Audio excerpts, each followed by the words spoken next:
எனக்கு பிடித்த எம்ஜிஆரோட தனிப்பிறவி என்கிற படத்தில் தங்கையாக நடிச்சிருக்காங்க. படம் முழுக்க. பிறகு பஞ்சவர்ணக்கிளி ஒரு கதாநாயகமாக நடிச்சிருக்காங்க. பிறகு வந்து காக்கும் கரங்கள் அதில் தான் அறிமுகமாக இருக்காங்க. இப்படி பல படங்கள் அவங்க சொன்னாங்க. நான் எங்கெங்கேயோ தேடினேன். கடைசியாக இந்த அம்மா தான் எனக்கு கிடைச்சாங்க. ரொம்ப அதை பாருங்கள். நீங்கள் வந்து இது வந்து ஒரு திரைப்படம் இல்லை. நீங்கள் வந்து ஒரு 3 மணி நேரத்தில் அதை மறந்துட்டு நீங்கள் வேறு வேலை பார்க்க முடியாது. நீங்கள் இந்த படத்துக்கு நீங்கள் பதில் சொல்லித்தான் ஆகணும். உங்களை படம் பார்க்குற அத்தனை பேரையும் ஒரு குற்றவாளியாக்க போகுது இந்த படம். நீங்கள் இந்த படம் முடிஞ்சு இந்த இருக்கையிலன்னு எழுந்திருக்க முடியாது. நீங்கள் நிறைய கேள்விகளுக்கு நீங்கள் பதில் சொல்லித்தான் ஆகணும். நாம் எல்லாம் இன்றைக்கி வந்து எங்கேருந்து தப்பிச்சு ஓடிக்கிட்டு இருக்கோம். ரொம்ப நீங்கள் பார்த்தீங்கன்னா அதிகமாக நீங்கள் யாரோட பேசுகிறீங்க? இந்த கைபேசி மூலமாக தான். ஆனால் அந்த கைபேசியின் மூலமாக நல்ல விஷயங்கள் நடக்குது, கெட்ட விஷயங்களும் நடக்குது. ஆனால் எனக்கு ஒன்று மட்டும் நான் சொல்ல முடியும். இது வரைக்கும் நீங்களாம் உங்கள் அம்மாவுக்கு வந்து ஒரு கைபேசி வாங்கி கொடுத்துருக்கீங்களோ இல்லையோ தெரியாது. இந்த படம் வெளியான உடனே நீங்கள் பார்த்த உடனே அடுத்த நிமிடமே ஒன்று அம்மாவை தேடி ஓடுவீங்க, இல்லை அம்மாவுக்கு உங்கள்கிட்ட இருந்து ஒரு கைபேசி போகும். உங்களுடைய குரலுக்காக அந்த தாய் காத்துக்கிட்டே இருப்பாள். ஒரு ஒரு ஒரு ஒரு மிகச்சிறந்த ஒரு படைப்பு. இந்தியாவில் எடுக்கிறதெல்லாம் இந்திய படம் இல்லை, தமிழ்நாட்டில் எடுக்கிறதெல்லாம் தமிழ் படம் இல்லை. அது நம்முடைய மக்களை, நம்முடைய பண்பாட்டு கலாச்சாரங்களை, நம்முடைய மக்களுடைய உணர்ச்சிகளை, அது நம்முடைய கலாச்சார பண்பாட்டு கூறுகள் மீறாமல் நம்ம வந்து செய்யும்போது தான் அது சரியான படைப்பாக மாறுது. உலகத்துக்கு இந்தியாவிலிருந்து போக போகிற மிக முக்கியமான படம். ஒரு 9 பிள்ளைகளை பெற்ற தாயெல்லாம் இனிமேல் அடுத்த தலைமுறைக்கு கிடையாது. இந்த தலைமுறையோடு அது வந்து முடிஞ்சு போச்சு. அந்த என்ன கேட்டால் நான் வந்து உண்மையிலே இதை சொல்கிறேன். நான் வந்து இயக்கிற முதல் படம் இதுதான். இதுக்கு முன்னாடி நான் 6-7 படங்கள் நான் இயக்கியிருந்தால் கூட என்னுடைய முதல் டைரக்ஷன் அந்த படம் தான் சொல்லுவேன். காரணம், மற்ற படங்கள் எல்லாம் வந்து நிறைய சமரசம் பண்ணிக்கிட்டேன் வியாபாரிகளுக்காக. நான் நினச்ச படத்தை, நான் நினச்ச அழகையெல்லாம் எடுத்துருந்தால் நீங்கள் தங்க மாட்டீங்க. அது வேறு இன்னொரு உலக சினிமாவில் மிக முக்கியமான இயக்குநர்களாக நான் இருந்திருப்பேன்.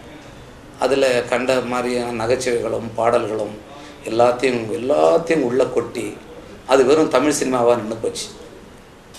ஆனால் அந்த ஆபத்து இதில் இல்லாமல் உங்களையும் மகிழ்விக்கணும், அதே நேரத்தில் உங்களை சிந்திக்க வைக்கணும், நம்ம எல்லாம் நம்முடைய உறவுகளை பற்றி நினைக்க வைக்கணும். இதுக்காக வேண்டி ரொம்ப ஒரு முழுமையான ஈடுபாட்டோடு அந்த படத்தை நாங்கள் உருவாக்கியிருக்கோம்.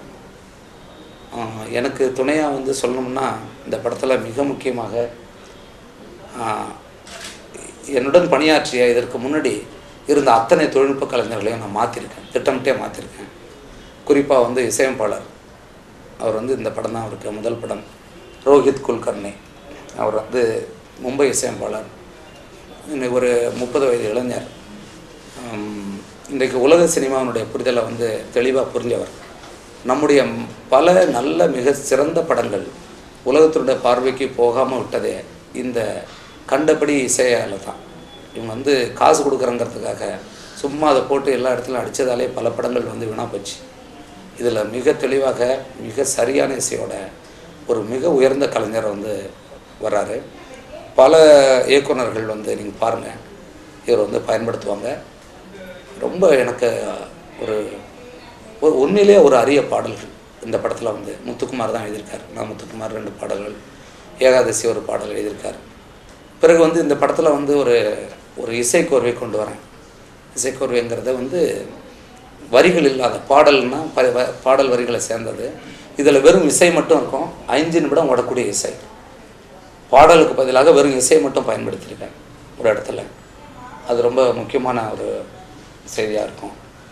பிறகு வந்து இன்றைய காலகட்டத்தில் வந்து 95 விதமான படங்கள் ஃபிலிமில் எடுக்கிறது இல்லை, எல்லாம் அந்த வீடியோ கேமராவில். அது என்ன தான் அவங்க சொல்லிக்கிட்டாலும் அது வீடியோ கேமரா தான். அதில் எடுத்து தான் வந்து திரைக்கு வருது. ஆனால் இந்த படத்தை நான் வந்து அந்த ஒரிஜினல் ஹாக் லென்ஸ், சினிமாஸ்கோப் லென்ஸோட அந்த BL435 கேமராவில், கொடாக் ஃபிலிமில் அந்த உயர்ந்த தொழில்நுட்பத்தோட, ஏன்னா உலக அரங்குக்கு இந்த திரைப்படம் மிக நம்முடைய கலாச்சாரத்தை கொண்டு போய் நம்முடைய அம்மாக்களை கொண்டு போய் நிறுத்தணுங்கிறதுக்காக ரொம்ப ரொம்ப கஷ்டப்பட்டு போராடி தான் அந்த படத்தை வந்து உருவாக்கியிருக்கோம். நான் எப்போவுமே மக்களுடைய பிரச்சனைகளை என்னுடைய கலைகளில் நான் கொண்டு வர நினைக்கிறேன்.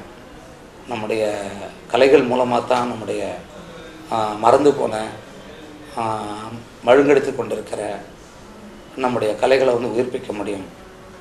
நிறைய பேச வேண்டியிருக்கு. இந்த இந்த அம்மாவின் கைபேசி போல் பல திரைப்படங்கள் நிறைய எடுக்க வேண்டியிருக்கு. என்னோடய மக்களுக்கு ஒரே ஒரு செய்தியாக தான் நான் வந்து இந்த இடத்துல சொல்லக்கூடியது, எதையும் நம்ம வந்து கண்டுக்காமல் போய்கிட்டு இருக்கோம். ஒரு தன்னல மனிதர்களாக மாறிக்கிட்டு இருக்கோம். வெறும் கம்ப்யூட்டரோடவும் வெறும் வந்து கைபேசியோடவே நம்முடைய வாழ்நாளை அழிச்சிக்கிட்டு இருக்கோம். எதை பற்றியும் ஒளிந்து கொண்டு நம்ம வந்து அதை பற்றி ஒரு இது சொல்கிறோம். அது சரியில்லை, இது சரியில்லை, இது சரியில்லை, எதை பற்றி வேணாலும் நம்ம வந்து சொல்லிக்கிட்டு இருக்கோம். ஆனால் நம்ம வாழற முறையை பற்றி நம்ம எதுவும் யோசிக்கிறதே கிடையாது. நிச்சயமாக என்னுடைய இளைஞர்களுக்கு இந்த படம் பல செய்திகளை வச்சுருக்கு.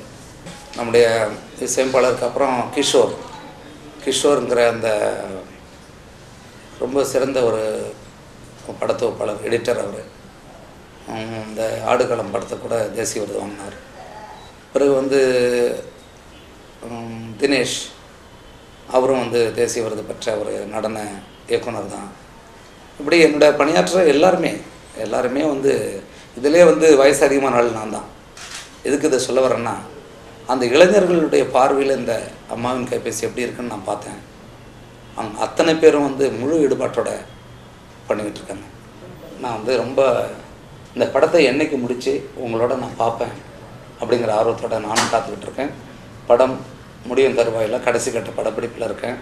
செப்டம்பர் மாதம் 2வது வாரம் வெளியீட்டுக்கான வேலைகள் நடந்துக்கிட்டு இருக்கு. நன்றி.